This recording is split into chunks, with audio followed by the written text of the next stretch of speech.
What's up, everybody? Bill Mack here with just my opinion. Now, this won't take very long. Sometimes I have little things I want to say that I don't want to go into a whole topic about and take 15, 20 minutes in doing. But just a little something I want to say. During election time, we kind of, throughout our time, we talk about different things like our rights, what our amendments, our Constitution, all these things, and what we're able to do. And sometimes things get lost in the shuffle, and sometimes wording is very important. And my little tidbit for today is the difference between a democracy and a republic. A democracy and a republic. These are two different ideas, which we as in the United States kind of tend to lose translation of what that truly means and misuse the words for what they really are. When we do our Pledge of Allegiance, it says, to the republic for which it stands. That's what the United States is a republic. It's not a democracy. So many people today throw around when describing the United States as a democracy. It's no such thing as a democracy. There's never been a real, stabilized, successful democracy in the world today. But the U.S. is a republic. Now, I'm going to give you the differences in reading, and this is my reading, and what the differences in just in case for those who wonder what a democracy is, as opposed to a republic, which is what the U.S. is. A democracy, it says, is ruled by an omnipotent majority. In a democracy, an individual and any group of people, of individuals composing any minority, have no protection against the unlimited power of the majority, as it is a case of majority over man. So realize that what it's saying, that in any individual or group of individuals composing a minority have no protection. The minority has no protection of its rights and against the unlimited power of the majority. So basically, it's a majority over man over individual. So that person has no individual.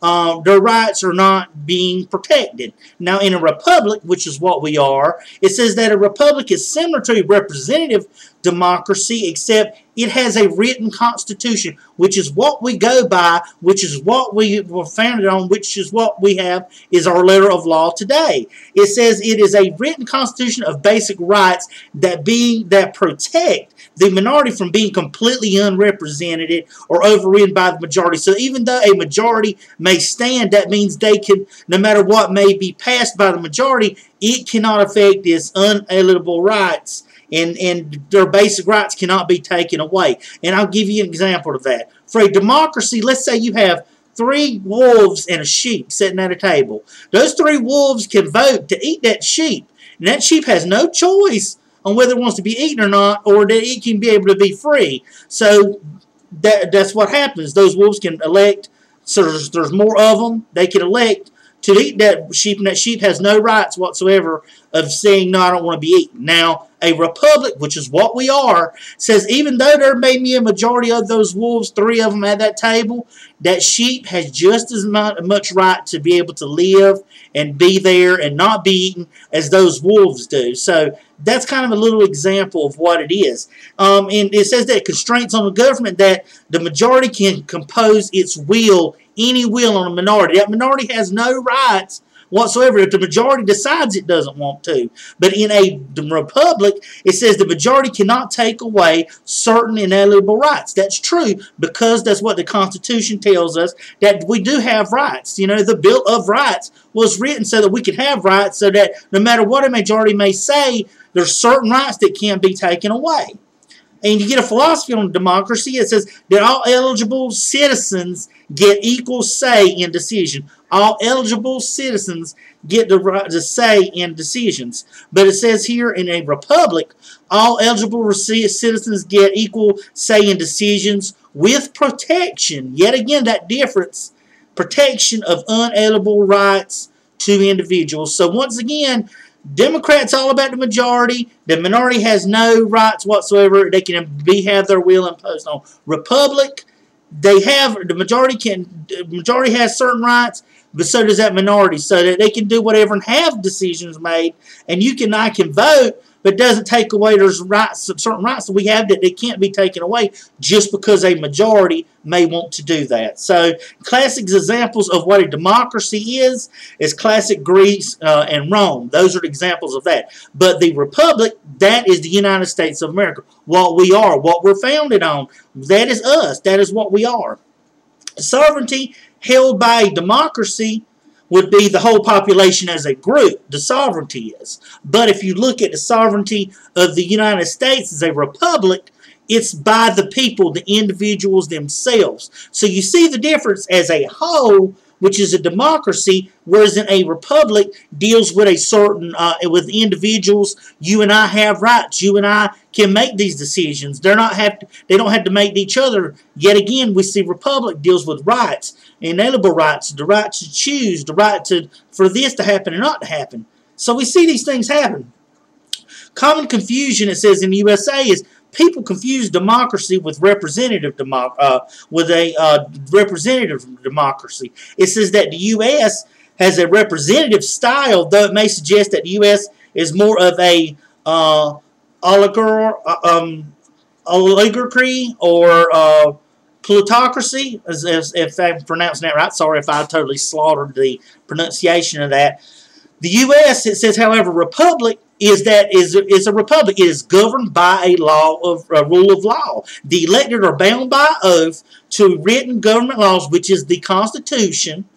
Yet they vote together, even though they all have they're elected by the people as individuals. They come together and are bounded by an oath they have to take, and they create laws to address the concerns. So the republic is voted by a people that is supposed to go out and be our voice. They gather together and they're bounded by an oath that they take when they become representatives of the people, and they're supposed to make laws that are supposed to address the concerns of the people that we have out there in that type of way. So they're supposed to gather together to make laws that concern the U.S. and concern what it is. That's the differences there with that, which is what people see the difference as far as what their confusion is between having a democracy and having a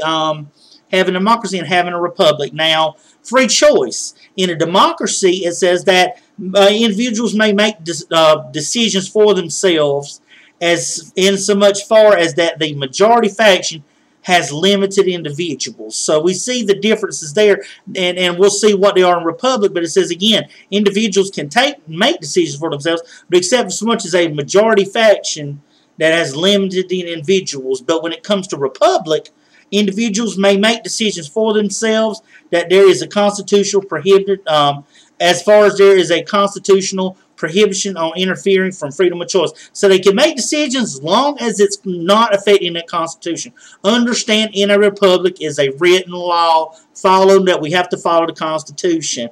In a democracy, it's what the majority wants to do. There's no written papers, written this or written that. If 10 people decide to want to do things against 3, they can do whatever they want to do. There's no laws. Those few that get shut out from it or get voted down or whatever may happen have no rights. So we see that there's a big difference in having the U.S. being a democracy and the U.S. being a republic in the situation. And that's what we try to understand and see today in life, is that we understand there's a big difference in that today.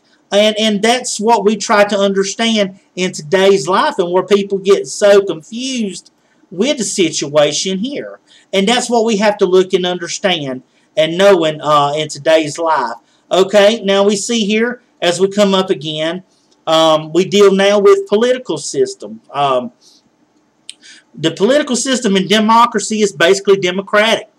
It's not to refer to the Democratic Party, but democratic. And Republican is what it is for the Republic, which it does not make reference to the Republican Party. So we understand that there's a difference here.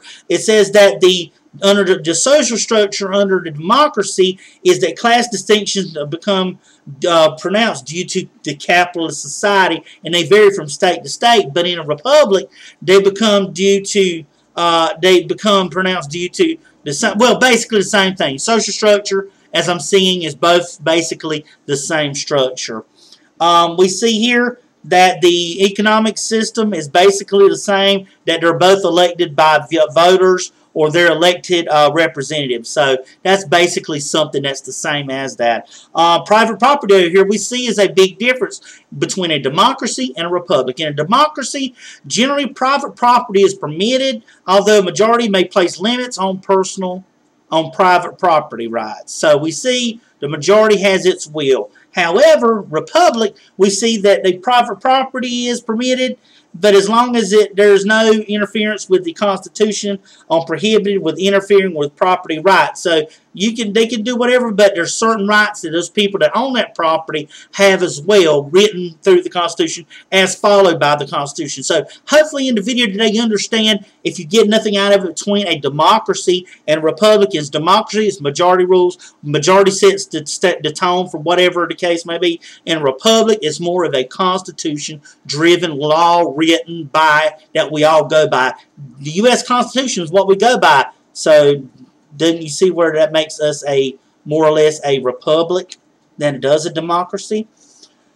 We see here in discrimination, it talks about in democracy as in theory, it just says in theory, all citizens have the same equal say or treated equally, however often allows for tyranny of the majority over the minority, which yet again majority rules. In theory, in a republic, it says that the citizens have equal say and are treated equal by the government as far as there are no constitutional prohibitions on the government discrimination. So there is laws there, and we see modern examples of democracy. It says more of half of the world, including the U.S., Canada, Western Europe, all these other countries, and it says under republic, United States of America is a republic. Key elements that there are free elections in a democracy. In the republic side, there are elections, yes, but there's also the Constitution. So there are constitutional rights that will protect, that are in place of that.